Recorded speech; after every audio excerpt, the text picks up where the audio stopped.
we've had some good results at Valkenswaard, and I think it was the place of our first ever European win back in '88. So we're looking forward to tomorrow.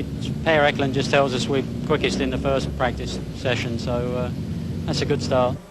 Will Gollop chatting to us yesterday. Meanwhile, it's all happening out in the circuit with Squibby out in front, Arthur. That's right, Squibby leading Bjorn Skogstad, Jan van Eldrum, Lars Soderstrom and Anders Nordstedt there with the Saab. So a very interesting mixed bag of machinery here, and Van Elderen getting things very, very wrong indeed and going off into this power-absorbed sand, which brings those cars to a very quick halt.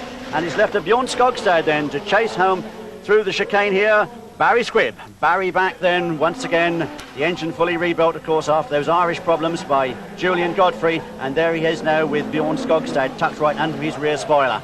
Two drivers both looking for success here, and two drivers who could both take it, but it's the DuPont paint century then of Barry Squibb leading Bjorn Skogstad, the Norwegian, the winner in Portugal, with Barry Squibb, of course, still to record his first ever European Championship victory. They go past the car there of Van Elderen in Jubilee Corner and come up onto the Daytona banking, and it is still Barry Squibb leading Bjorn Skogstad.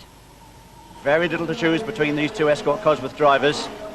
Come down into the chicane for the last time, the chicane which of course they do not use on the first lap. Out of the chicane, down into Sachs curve, there is Soderstrom. There's an all-Swedish battle if ever there was one. Two Swedish cars, two Swedish drivers. Lars Soderstrom with the Volvo and Anders Nordstedt with the improving Saab, but still off the pace of the Escort Cosworths.